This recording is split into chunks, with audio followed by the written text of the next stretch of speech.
नवरात्रि का उपवास और भूखी सास। सास ने पकड़ ली थी नवरात्रि के उपवास रखने की जिद। 9 माताओं के लिए 9 दिन व्रत रखूंगी। मैया की भक्ति में शक्ति है। मैया हमारे परिवार को अपना आशीर्वाद जरूर देंगी। लेकिन अपना शरीर तो देखिए माँ जी, आपका एक पाँव घर में रहता है और एक पाँव डॉक्टर के यहाँ। फिर से बीमार हो गई तो जय माता दी के साथ राम नाम सत्य भी। अरे राम राम राम, कैसी बातें कर रही हो बहू। राम नाम सत्य हो मेरे दुश्मनों का।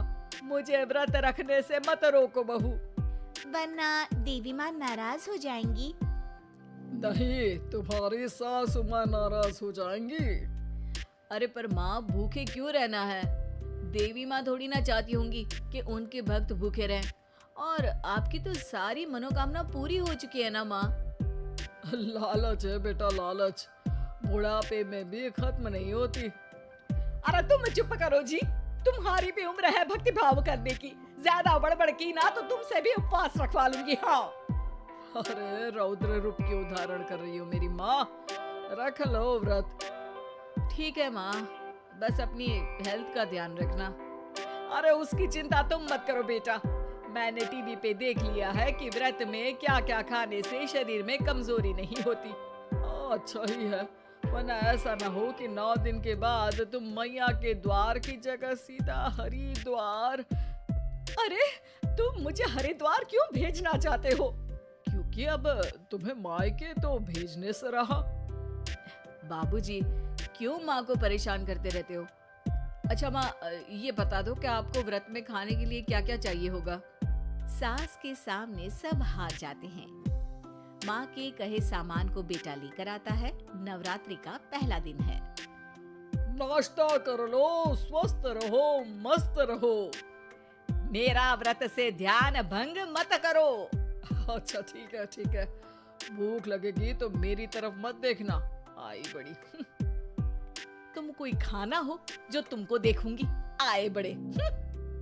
माँ जी, ये लीजिए आपका फरियाली मिक्सचर, इससे व्रत नहीं टूटेगा। अरे इतना सा?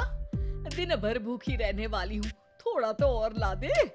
पर ये सब तो सपोर्ट के लिए होता है ना माँ जी, पेट भर के थोड़ी ना खाना होता है।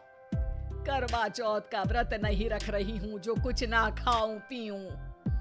हाँ यार, ये तो मैंने सोचा ही नहीं। तुम इतने सारे व्रत रखती हो तो मेरे लिए करवा चौथ का व्रत क्यों नहीं रखती? अरे जुबान पे तुम्हारा नाम न रखूं, व्रत क्या खाक रखूंगी तुम्हारे लिए। माँ के कहने पर बहू और भी फरियाली ले आती है, जिसे खाकर माँ डकार मारती है। इतनी जोर से डकारोगी तो दुर्गा मैया भी डर जाएंगी। तुमने तो उनके शेर से भी तेज आवाज निकाल दी। अरे शेर के जैसा पंजाबी मारती हूँ मैं, देखना चाहोगे? तुम्हें पता है ना, व्रत रखते समय हिंसा वाली बातों से, विचारों से और बुरी चीजों से दूर रहना चाहिए। सही कहा, बुरी चीजों से दूर रहना चाहिए। इसीलिए तो तुमसे दूर जा रही हूँ, दूसरे कमरे में। सास ने कई सारी ऐसी चीजें खाई जिनसे व्रत ना टूटे। बहू, सब्र का फल मीठा होता है। इसका मतलब ये थोड़ी है कि तू मुझे शाम तक फल नहीं खाने देगी। माँ जी, 1 घंटे पहले ही तो आपने इतना सारा। अरे एक खाता ही बना ले, उसमें लिखा करे कि मैंने कितना खाया, कितना पानी पिया। अरे नहीं नहीं माँ जी, मैं अभी फल लेकर आती हूँ। जोर से बोलो। नहीं माँ जी, मैं फल लेकर आती हूँ। अरे ये नहीं, जोर से बोलो, जय माता दी। सासू माँ एक साथ बहुत सारे फल खा लेती है। माँ जी, इतनी जोर से मैं डर गई। अरे भक्ति की शक्ति की पुकार है। पुकार नहीं, डकार है।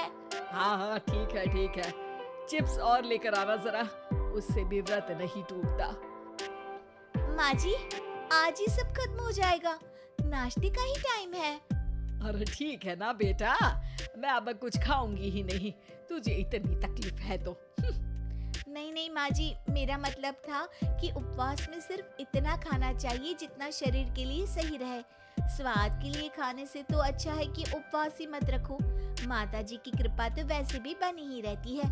अरे वाह बहू वाह, एक ढोलक और हारमोनियम भी लेकर आना और प्रवचन करने लग जा।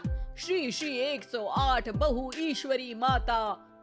माँ जी, मैं आपके लिए चिप्स लेकर आती हूँ।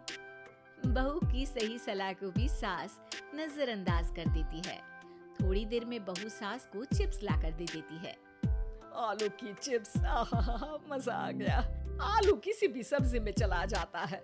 आलू पनीर, आलू पालक, आलू टमाटर, आलू भिंडी और तो और पराठे में भी चला जाता है। वैसे ही इंसान को भी हर स्थिति में आलू जैसा होना चाहिए। थोड़ी देर में वहाँ ससुर जी आते हैं।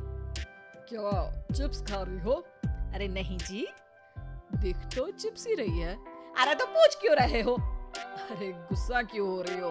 उपवास में गुस्सा नहीं करना चाहिए। और ऐसा तो है नहीं कि सिर्फ तुम उपवास करती हो, हमने भी तो किया होगा कभी।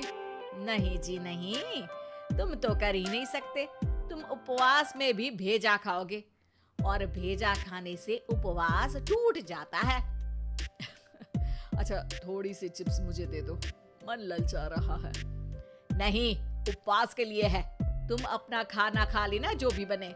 पूरा दिन सास कुछ ना कुछ खाती रहती है। जैसे ही रात होती है, बस उपवास हो गया, अब मैं खाना खाऊंगी। जो दिन भर से खा रही थी उसको क्या बोलते हैं? बाबूजी क्यों माँ को परेशान करते रहते हो? अरे लड़के, तेरी माँ दिन भर से इतना खा चुकी है कि देश में भूखमरी की समस्या इसी की वजह से बढ़ रही है। और खाने की दिक्कत नहीं है, कितना भी खाए लेकिन सेहत इधर उधर होती रहती है।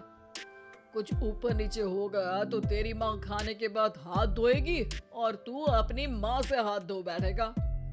अरे इत्तू सा तो खाया था, उपवास भी ना तोड़ू क्या? ठीक है, नहीं खा रही बस। अरे बहू, तुम ही बताओ, ये इत्तू सा मतलब कितना खाया है इसने? ना जी ना, मैं कुछ नहीं बोलूंगी।